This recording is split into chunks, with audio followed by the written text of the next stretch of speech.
আপনি যদি মন ফাগুন সিরিয়ালটি দেখে থাকেন তাহলে পিহু চরিত্রটিকে নিশ্চয়ই ভুলে যাননি, কিন্তু জানেন কি এই একটি চরিত্রই সৃজলা গুহের অভিনয় জীবনের সবচেয়ে বড় টার্নিং পয়েন্ট হয়ে উঠেছিল।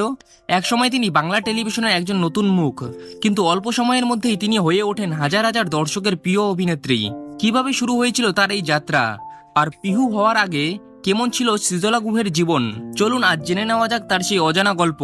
সৃজলা গুহ 1995 সালে জন্মগ্রহণ করেন, তবে তিনি তার ব্যক্তিগত জীবন অনেকটাই ব্যক্তিগত রাখতে পছন্দ করেন, তাই তার জন্মস্থান সম্পর্কে বিস্তারিত তথ্য প্রকাশ্যে জানা যায় না।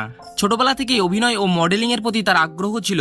সেই আগ্রহ থেকেই তিনি প্রথমে মডেলিং এবং বিভিন্ন বিজ্ঞাপনের কাজ শুরু করেন। ক্যামেরার সামনে কাজ করার এই অভিজ্ঞতাই পরবর্তীতে অভিনয়ে তাকে আরও আত্মবিশ্বাসী করে তোলে। তবে তখনও তিনি জানতেন না খুব শীঘ্রই এমন একটি চরিত্র তার জীবনে আসতে চলেছে যা তাকে ঘরে ঘরে পরিচিত করে দেবে। এরপর স্টার জলসার জনপ্রিয় ধারাবাহিক মন ফাগুনে পিহু চরিত্রে অভিনয়ের সুযোগ পান সৃজলা গুহ।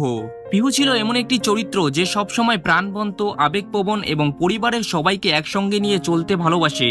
এই চরিত্রকে পর্দায় জীবন্ত করে তুলতে শুধু অভিনয় চাললেই হতো না, দরকার ছিল স্বাভাবিক অভিব্যক্তি এবং দর্শকদের সঙ্গে আবেগের একটি গভীর সংযোগ। সৃজলা গুহ ঠিক সেটাই করেছিলেন। ধীরে ধীরে দর্শকরা শুধু চরিত্রটিকেই নয়, সৃজলা গুহকে আপন করে নিতে শুরু করেন।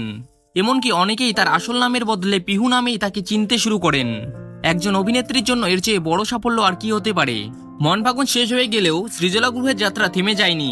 তিনি নতুন নতুন অভিনয় প্রজেক্ট, ফটোশুট এবং অন্যান্য কাজ নিয়ে ব্যস্ত সময় পার করছেন।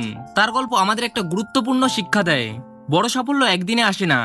ছোট ছোট সুযোগকে নিজের পরিশ্রম, ধৈর্য আর আত্মবিশ্বাস দিয়ে বড় সাফল্যে পরিণত করতে হয়। হয়তো সেই কারণেই আজও বাংলা সিরিয়ালের জনপ্রিয় চরিত্রগুলোর কথা উঠলে পিহু নামটি দর্শকদের মনে আলাদা জায়গা করে আছে। আপনারা কি সৃজলা গুহের পুরো জীবন কাহিনী, তার পরিবার, পড়াশুনো এবং অভিনয় জীবনের আরও অজানা গল্প জানতে চান? যদি চান তাহলে কমেন্টে অবশ্যই জানাবেন।